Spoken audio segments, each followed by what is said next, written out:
on the Megapod, you brought up correlation between the Lions-Packers game Sunday afternoon and the Monday nighter between the Vikings and the Bears. Explain. Yeah, so the Lions offensive coordinator becomes the Bears head coach, right? And by all accounts, he is God. He's great, right? So should have a very negative impact on Detroit and a positive impact on the Bears, all right? But we're not sure. So let's watch this Lions game. Let's say the Lions just stink on offense and they play a really bad game against Green Bay. Then our hypothesis is being confirmed here that this dude's really important and he really is a great coach. Mm-hmm. And I'm now more bullish on the Bears. However, let's say the Lions upset the Packers and it was like no big deal and they're not even missing him.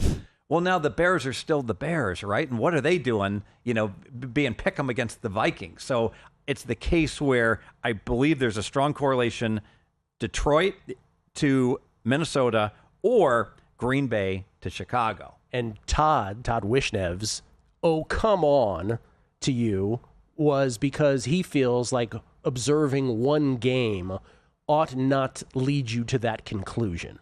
And I would agree with him if the Detroit-Green Bay data is close to the spread. We can't really glean anything from that. But if we get an extreme example, if we get a North Carolina Tar Heel type of game against TCU, if we get a complete one-way train blowout in that game, I do think there's a clear correlation. That's a great clip from the Megapod. I want to see that on TikTok and Instagram.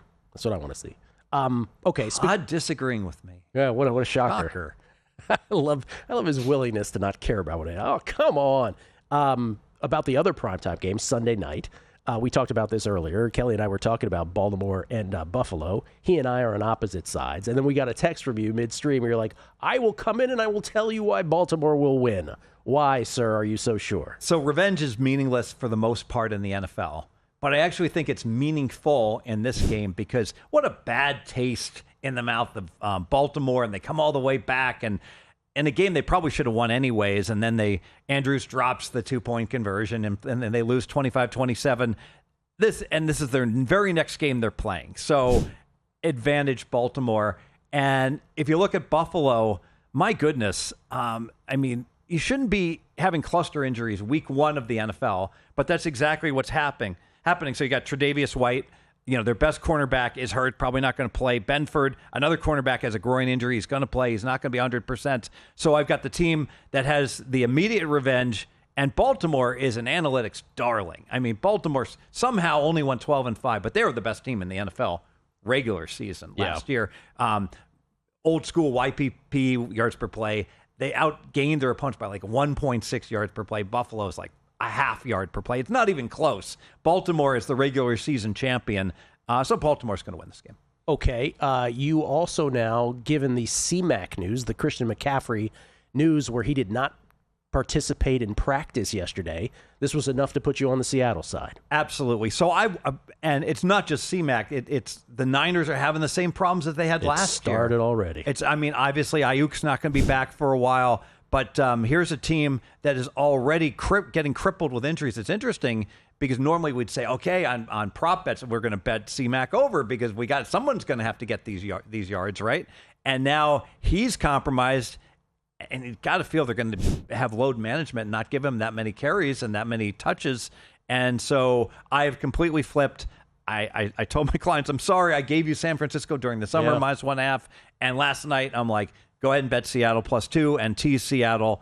And that happens. You got to check your ego at the door. You can't be pot committed and say, hey, I really like one side. And isn't this a great example of what you talk about with contests?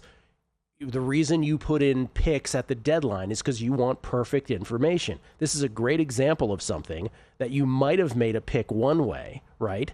But you get information between the lines being released for the contest and the deadline on Saturday. And so this is great. I haven't flipped to Seattle, but it certainly is taking me off San Francisco. And I'm a proxy for someone, and they wanted to play because they wanted to play the Thursday night game. And I was imploring them, you really should wait till Saturday. You're someone's proxy?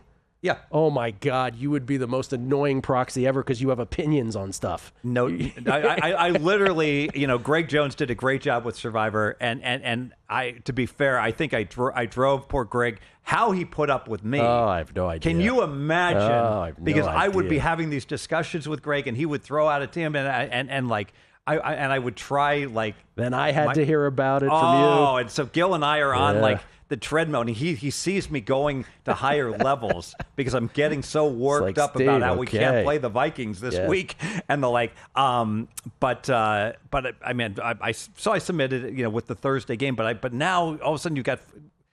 It's a great example of the San Francisco game. If you would have told me who do I like 2 weeks ago, I like San Francisco. Well, now I like Seattle. College football. Kelly and I remarked on this the other day, and Kelly was like, "Oh, I'm so glad you brought this up." Which is, we've had a lot of college football people on the show this week, as we do every week during the season. And there's not a billion, but you get it. There's tons of college football games, and for whatever reason, almost everyone to a man has gone to this Duke Illinois game with a pick. I don't recall ever really seeing this where some game, which is not the marquee matchup of a given week. It's Duke, Illinois, for God's sakes. You have a play on this as well. Now, is this a Stevie aggregation? Is that what this is? All my college football is Stevie aggregation, for the most part. Every now and then, to be fair, I did give out the Northwestern under this morning, and that was a Stevie original. But that's because I went to Northwestern. But so you're not recommending that one anymore. I would still strong lean to the under, whatever the number is, just because windy, not excessively windy, 15 miles an hour, but having lived there, I know there's wind gusts on the lake, and it's a temporary stadium, so the stands are so low, it's not going to knock any of the wind down. So all 15-mile-an-hour winds are not created equal. Mm-hmm. This is a case where if it is 15 miles an hour, it'll play a lot windier than a typical stadium. Noted wind expert Michael Lombardi has shared that with us in the past. Crosswinds versus other winds. He violently disagreed with me on winds before. Yeah, violently. Well, but by the way, the one game you should live wager is the windiest game, because that's the one who probably gives you the biggest advantage, especially if you're betting quarters and some team is getting the tailwind and some team is going into the wind. But back to the Duke Illinois, every square ball is going to say how Illinois is good. Illinois is going to win by more than 3, and the fact that this line's leaking downward from 3 and a couple 2.5s are popping up, I think, is extremely telling. That I think they head to overtime, and this is a pick'em type game, and Duke +3 is where the value is. What about this thing that folks have been banting about quarterbacks who don't play a lot in the preseason as being a great fade opportunity in week 1? This has started off well, right?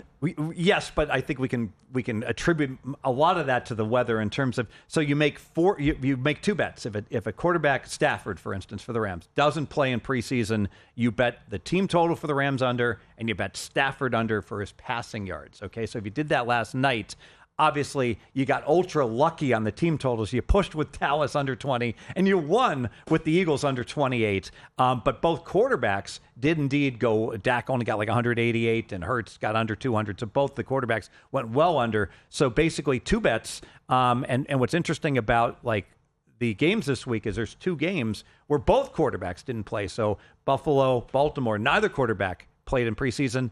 And in the Atlanta game and Tampa Bay, neither quarterback, Penix and Baker, neither one played in the preseason. So that would land you on the game under and each individual team total under and those quarterbacks under.